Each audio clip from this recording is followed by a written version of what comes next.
maybe heaven is right here, and maybe heaven is just looking at the world correctly.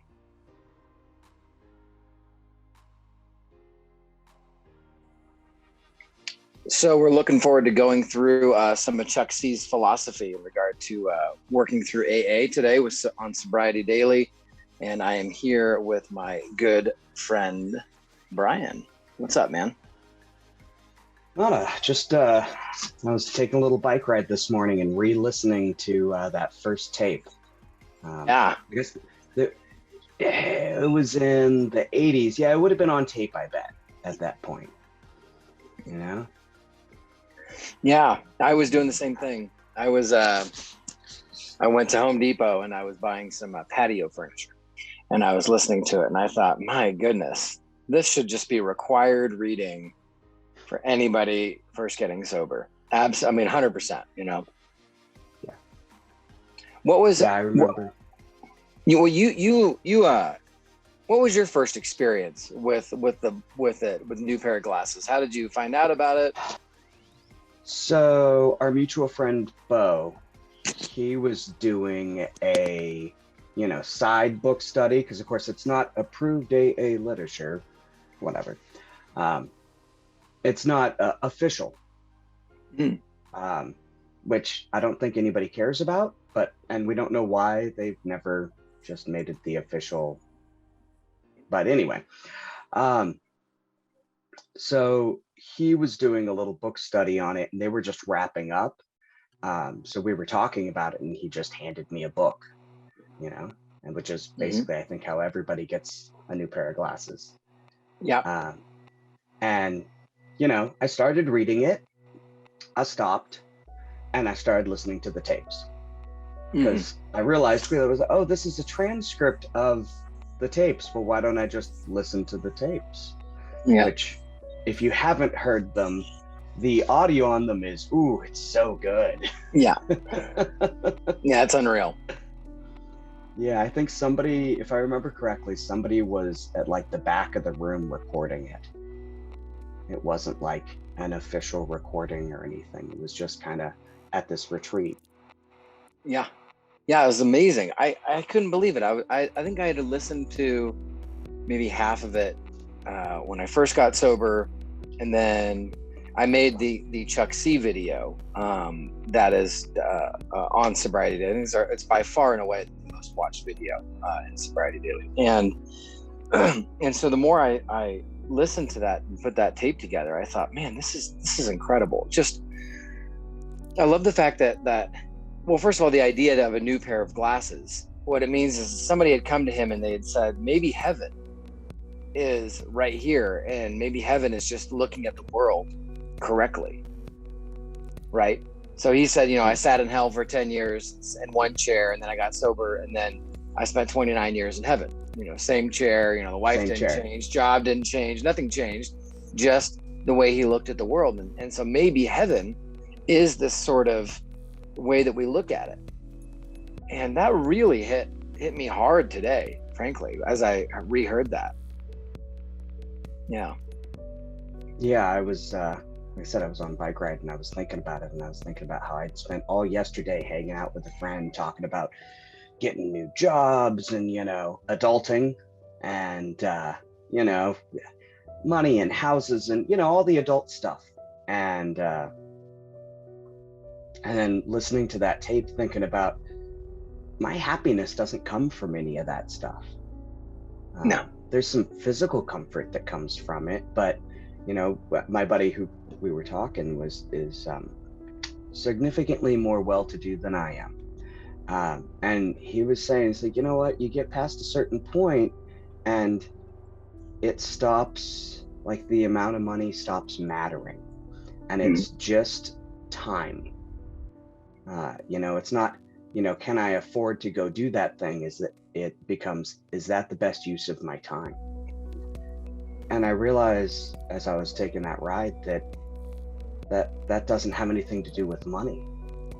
No. That's what Chuck I can't talk today. That's what Chuck was talking about, is, it wasn't about the money, or, It was about how he was spending his time, how he was spending his mental energy. Yeah. One of the things, speaking of time and mental energy, one of the things he talked about, I think it was in tape 2, was in the beginning, God created the heavens and the earth. And he was talking about how your mind makes things. And the more you think about something, the more your mind makes it a reality. And man, I thought back to like all of my time drinking, and I thought, man, yeah, there was always that like self-sabotage side. There was the, I'm not good enough and I'm going to prove to the world that I'm not good enough side. There was all of that stuff. You're just like out to prove, that I'm not worthy or something. And I thought back to like, okay, what is all the different things that I have, good or bad, in my life? And every one of them started with a thought. Every one of them actually started with me thinking about it and thinking about it and thinking about it. And then eventually, boom, that's the reality that I live in, good or bad. And frankly, I was actually quite encouraged because, I think that if somebody can get sober and stay sober and they can think about their sobriety in a positive way, getting sober and staying sober is infinitely harder than anything else in the world that I can think of. Yeah. So just finished school, and the whole, bachelor's degree process, there was one test in there, and I was saying how that was just incredibly brutal. Like 1.5 years it took me to pass that test. And I've never had any scholastic thing that was that hard. But it's not the hardest thing I've ever done. Yeah. It felt like it at the time, but whenever I say it out loud, I go, well, shit, that's not really true. The hardest thing I've ever done was getting and staying sober. That took me, it took me, if we count the first time I got sober, it took me, let's see, it'll be 16 years. Wow, 16 years from the first time you went to rehab. All the way until 6 years ago. 6 years ago. Was that the rehab story with the bottle of pills that fell on the table and you snatched them all up? No, that was Matt you're thinking of. Oh, Matt. That was hilarious. Sorry. I had to not laugh so hard. Oh, man. That was ridiculous. He's like, I got into rehab and somebody spilled a bottle of Oxy and I just picked them all up, put them in my pocket, and spent all of rehab high. No, my rehab story was they were making me wait at French hospital, and I was bored because they were making me wait for my transport down to Ventura. And so I went and climbed on the roof, and I was wandering around the roof for like an hour of French hospital, and they had to come and get me. I got bored. I moved a chair over. It was an easy climb. It was an easy. Oh, that's great. Well, okay. So yeah. So getting sober, it's not. And the funny thing about getting sober is that you can't think your way out of it.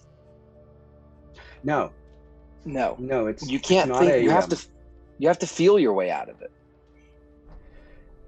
Yeah. Self knowledge availeth not, right? Right. It's so much of sobriety to me is that feeling that you get. I'm not the right person for this, but I go to a meeting and I'm like, oh yeah, I'm at a meeting, brushing my teeth, same thing.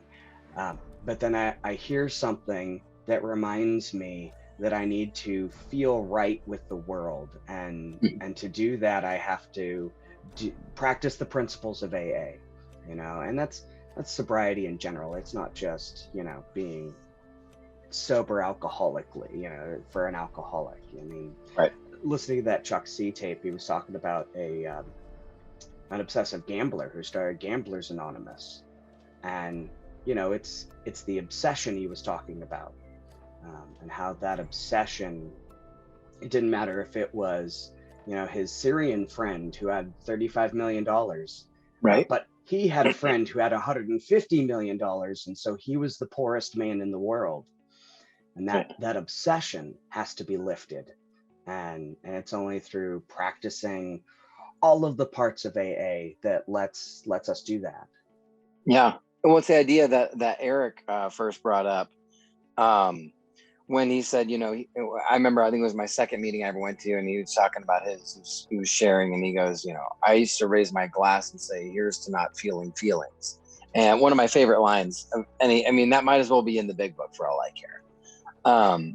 And well, because when I say, like, you got to feel your way out of it, a lot of, sobriety or whatever is all about feeling feelings that you're not accustomed to feeling, right? And so, like Carl Jung says that, we drink alcohol because we want to have a low-grade spiritual experience, or like a low-grade connectedness to the world around us. Or, we don't want to feel certain aspects of our humanity because they make us feel so isolated. And so we drink, or we gamble, or we do whatever. And in that process, we stop feeling so isolated, we stop feeling so alone, and then the next thing you know, boom, you're there, and you're kind of in that collective space that makes you feel better. And when you first get sober, like that really challenging part, when you first get sober and you're like, oh my goodness, like I love, like, all the times that I came to you and I'm like, Brian, what's going on? You're like, oh, that's a new feeling, you'll be fine. You're it's a new feeling. Just enjoy your feeling. It's going to be great. It's going to be great. And so I started learning how to feel feelings. And, as you start feeling them, you start realizing that even your negative feelings are part of the human experience, and you stop hating them quite so much. I had a sponsor who was taking me through, I think it was a first step or something. And he was asking me a question of, like, what feelings were you running away from when you were drinking? And I listed all the negative ones. I was angry, I was jealous, I was mad, or whatever, lonely, or tired, or scared, or sad. And he's like, well, but did you ever drink a lot when you were happy? Like, I'm so happy, I just want to have another drink. And he's like, you couldn't even be happy. You were even running away from the feeling of being happy. So it's not like you're just here's to not feeling bad feelings. It's also here's to not feeling good feelings. So I'm in love, I feel so happy, we should go out and drink. You can't just sit with any of those feelings. So the idea that you really have to learn how to feel your way through sobriety. I really think that's a critical piece of what Chuck was talking about. That, like, these are the steps I took. These are the things that I did. God's job is not to do them for me. My job is to just take the steps that are prescribed, and then just trust that it'll happen, and learn how to deal with those feelings as they come up, right? Yeah, one of the things that Chuck said that really, I don't remember which tape it was in, but he talks about, my job is to love you. My job is to love you unconditionally. You don't have to love me back. That's none of my business. My business is to love you. And that carried me through a lot of my early sobriety. That, it doesn't matter how you feel about me, it's how I feel about you. And there was feeling those feelings, and working in the service industry, and having the fear that every new person walking through the door didn't like me. They'd never met me, but I immediately assumed they don't like me, and have all that negative self-talk. So that decision to love them, whether they liked me or not, whether they loved me back or not, was just huge. Yeah. Yeah, absolutely. Yeah, well, that's that kind of like that low grade spiritual experience. Like, you want to feel connected with everyone around you, and if you're always walking around with all this negative self-talk, like, they're not going to like me, they can't like me, they won't like me, I don't like me, how can they possibly like me? It automatically sets all of those things into motion. And then all of a sudden now your mind is creating this reality. And now you're in the process of creating these things. And when you switch your mind over to, I'm just going to walk around, I'm just going to love people. That's my job. My job is just to love other people. Well, you just wind up creating a reality where you love other people. And then next thing you know, you're able to accept love from them, because you can't love them and not allow them to love you back. That's the rule. The rule there is that if I choose to love you unconditionally, then when somebody else wants to show me some love, I have to accept that too. And so often it's like we get to this place where it's like, look, I'm willing to help you, but I'm not willing to accept your help, right? And that's like one of the biggest parts in sobriety, asking for a sponsor, right?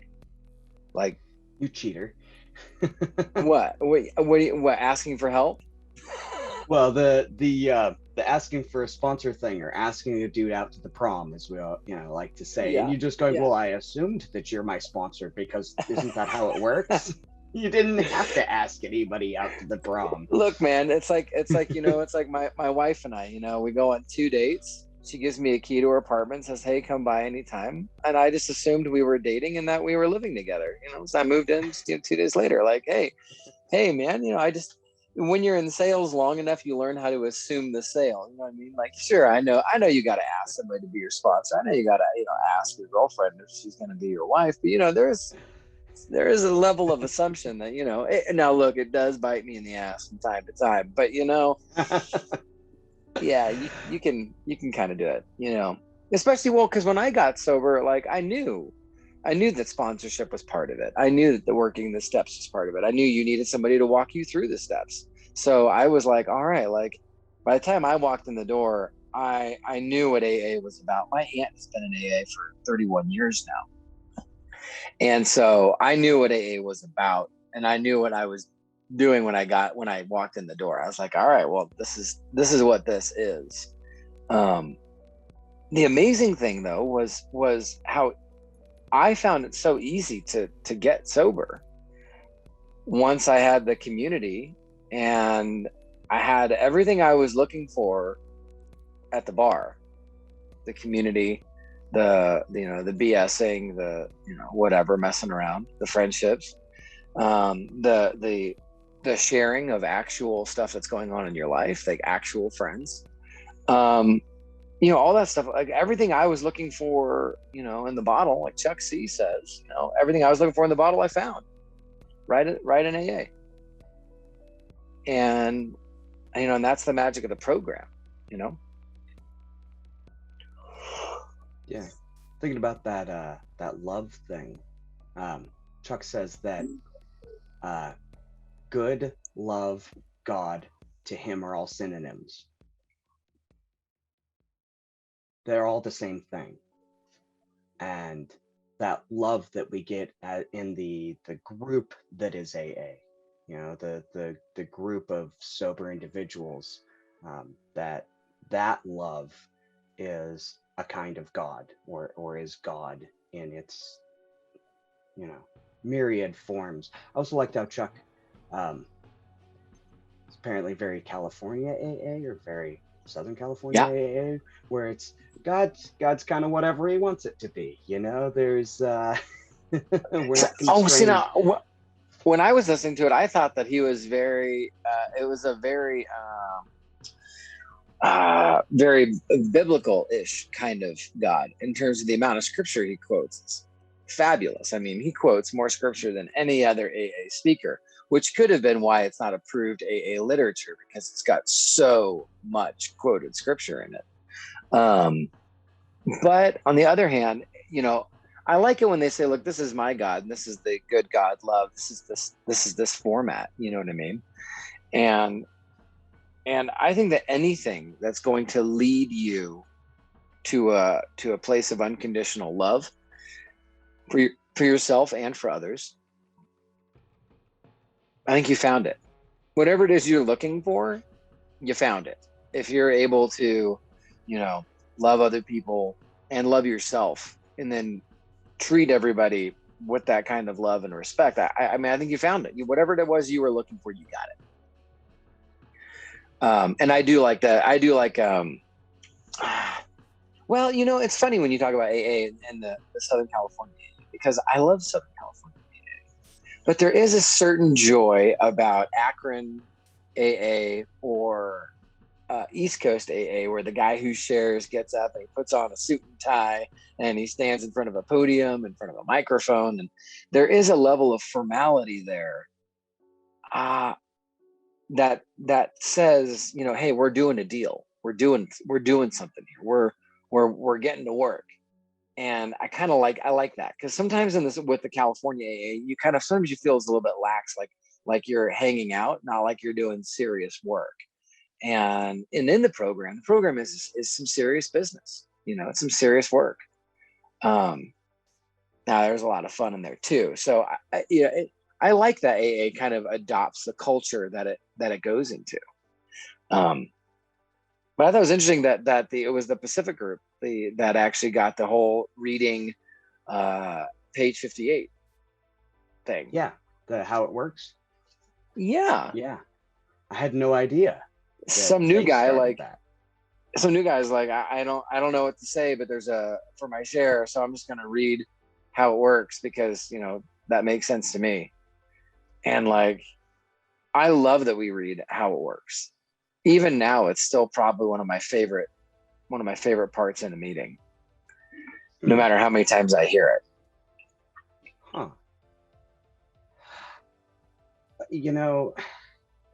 I'm one of those terrible people. I try and read it as fast as I can. I've gotten a lot of flack about it.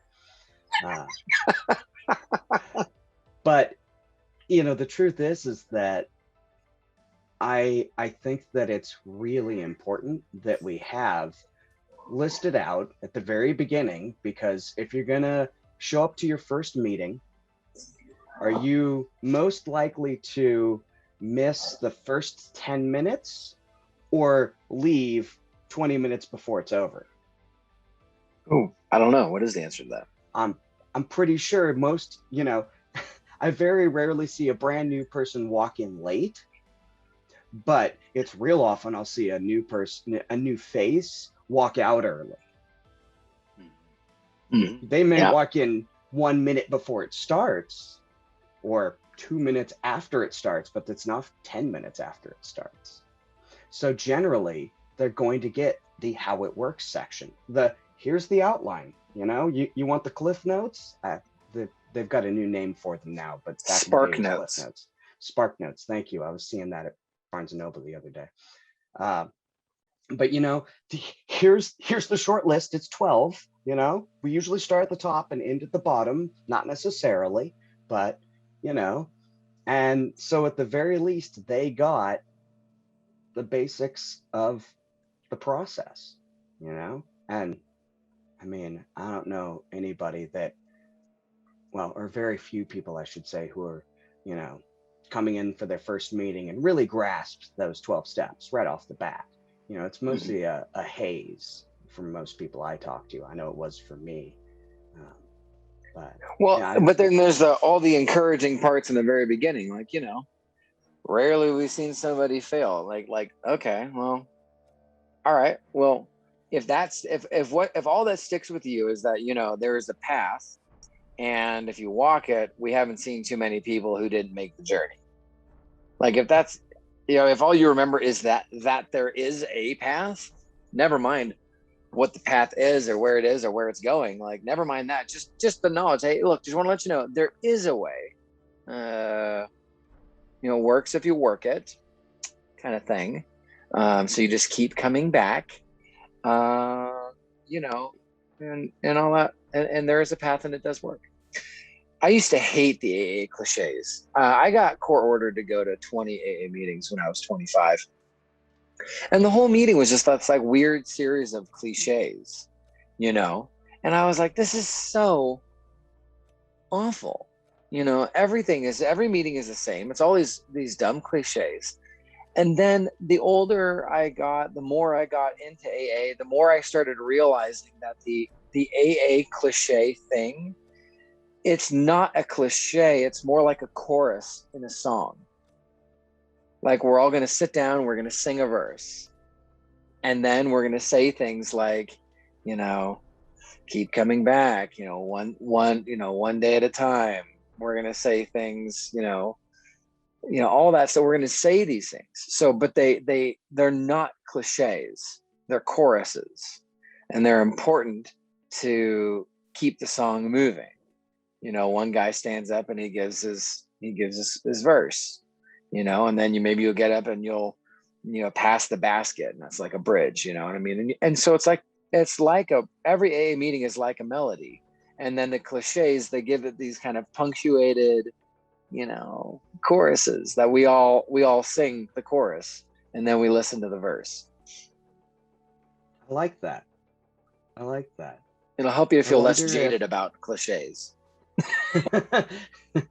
Well, and then I wonder if, with that in mind, at the next meeting I go to, if I'll think more of,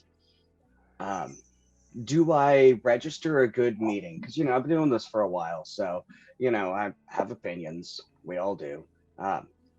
Do I think of a good meeting as one where we sing the chorus, and then the verse after that pertains to the chorus, and then another chorus, and then the next verse actually pertains to that chorus, and there's a flow to the meeting like that? I wonder if now I'm going to be looking for it. Now I'm probably going to be frustrated when they don't do it right. Oh yeah, well, and it's worth looking for, because it's like, you show up to like a Friday night men's stack, right? You've been to that one a few times, yeah. Right. And so then it's like you're sitting there, and then you got your intro. You're gonna do the deal. And now we're gonna hear so and so share. They share, and then it's like, and then when you hear Eric talk, that he's gonna talk a certain way about a few certain things. He's gonna swear a lot. Mm-hmm. And then he'll throw out a cliche, and then he'll tell himself to stop talking, right? And then it moves into the next, right? And then Kurt will talk, and then Kurt will have and so the different people will always kind of give it this. That's what song we're listening to tonight, is all these different things. And it's great when you get a new guy in there, because then you get a new verse, you get a new thing that kind of pops in, that provides a shtick to the meeting. And and eventually everybody winds up having kind of their same sets of punctuation, like a Bo verse, or a Paul verse. Mm-hmm. You just so you sit down to a meeting, or Lauren or whatever, you sit down to a meeting, and it's like you realize that your story matters, because it fills in the song, it creates the melody. There we go. So I think the stag was the first one. Whenever I would lead a meeting, I would generally just pass it to the left and let it go. And I don't know if it was the stag was the first one where I ever was the conductor of the orchestra, where no, it was the resentment meeting. I can't remember what the actual name for it was, but that's what we all called it. Where you had to pick. There was no passing it to the left or to the right or bouncing it around. The speaker had to choose each person to speak. And I suddenly discovered that if you do that, you can be the conductor of the orchestra that is the meeting. And if you know enough faces in there, you can make a really, from my point of view, because obviously I'm running the meeting, so I'm going to make it pretty. You're the director. I thought it was awesome, because I could go from like a solid, like cliche laden person to somebody who's a little more, maybe somebody who's a little more new age, and then float into like a brand new person I've never seen before. Mm-hmm. And have them just go off the wall, because that's what you do when you're new, and that's okay. That's what we're here for. Well, one of the things. And then I can switch it right back to a nice solid, somebody who's got 30 years of sobriety, who's just going to lay it in thick, and continue the flow that way. So we never have those, go from new person to new age person to new age person to person that I'm not sure why you're here, you know, and it just kind of tapers down. Totally. And that happens with Yeah. that. If I'm ever in a meeting with a new person, I always think it should be orchestrated. The whole meeting should be completely geared to that new person. If I'm in a meeting with it's all kind of faces or whatever, you just pass to the left. Just kind of go that way. Yeah, you could do that. But like, I mean, I don't know, you know, it's the idea that we get to be part of the collective. We get to be part of a group. And I love what Chuck C says, that everything, he's like, the reason I'm not drinking today isn't because I don't want to drink. The reason I'm not drinking today is because I found what I was looking for whenever I would go to the bottle. I found what I was looking for. And, you know, and for me, that is the magic of AA. I found what I was looking for. I found a way of living that helped me to not look at the world so jaded. I found a way of living that helped me to look at myself differently, look at others differently, look at opportunities differently. I found what I was looking for. What I was looking for was to see clearly who God is, you know, who God is in my life, who God is in the world around me. And that's the new pair of glasses that he's talking about. That when you sit down at a meeting, you see a meeting through that lens of, I want to show the right story to this newcomer. And then afterward, I know I'm going to walk up to that newcomer and I'm going to talk to them. And the only reason you can do that is because, first of all, you saw the newcomer. Secondly, then you saw what you could do. And then you saw the way that you thought was the best way to show some compassion, you know? And so looking at the world and seeing it differently. I remember one time I was at the beach and I was talking to somebody. It wasn't like somebody I knew. It was just somebody who was like sitting next to me. We're having this great conversation. We're just chatting it up, you know, and then he gets high. And he asked me if I wanted some of his joint. I said no. And then his eyes glossed over, and it was like he couldn't see anything anymore. And I just remember being so sad about that. Or like when you have a family member who shows up to Christmas and they've pre-gamed like 5 shots of vodka, you know, and you can't see. Like the first thing that goes when you're drinking or getting high is your eyesight. You just can't see things anymore. I mean, one of the times in rehab, one of my stints, I remember hanging out in the smoking cage, and this old guy comes in, and we talked for, I want to say an hour, but it could have been 5 minutes, Lord knows. But we had a great time. He was super cool, in my opinion. The next day, he came in a wheelchair, drooling, because they set him on the Thorazine shuffle. And, you know, I tried to talk to him, and I was so disappointed that we'd had such a great conversation the day before, and there was nothing left of him. He was all gone, you know? It was real sad to me. And that's, you know, it's a hyperinflated version, but no, it's powerful. Well, because there is few things quite so sad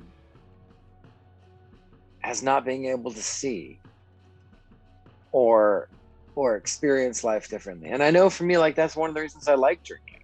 I liked beer goggles. I liked because I didn't like the way that I saw the world when I was sober.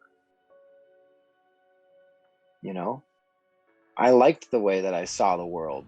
I liked my own sense of grandiosity and awesomeness. I liked my sense of superiority, you know, and that everybody else was an idiot, you know, but I was God's gift, you know, like, well, it's like, so that was one of the things that I listened to with that and Chuck C's thing.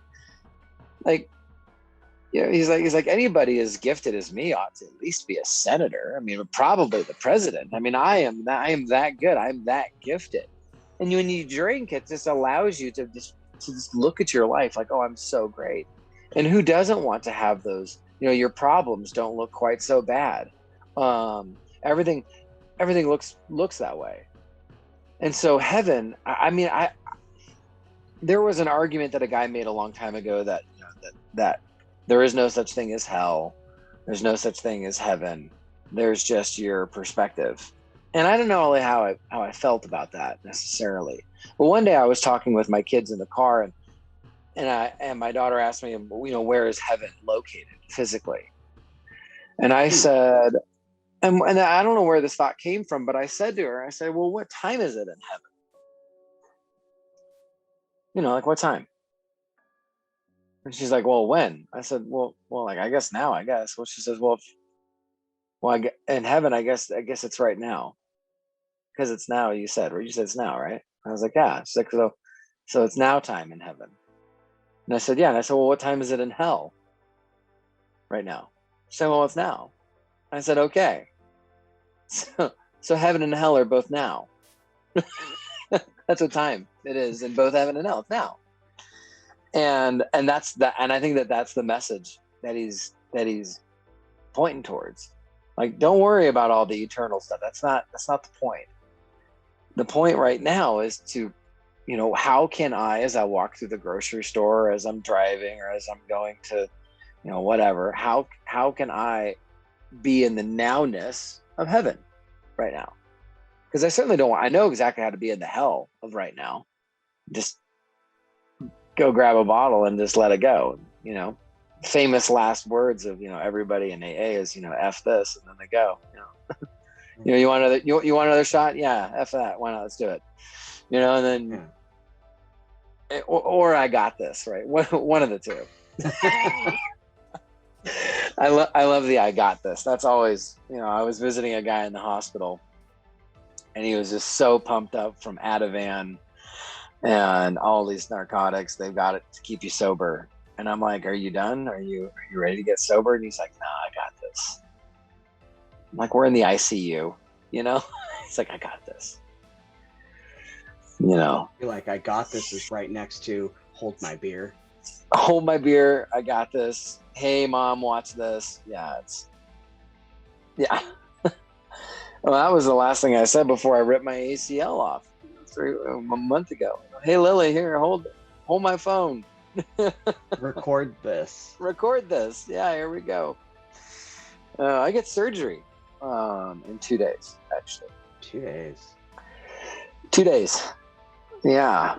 So maybe we can do another recording. We'll see how this one goes. I'm really hoping that you know, you, the listener out there, you know, let us know what your favorite moments from Chuck C are, or if you have anything you want us to cover. I really enjoyed this idea here of covering the Chuck C stuff.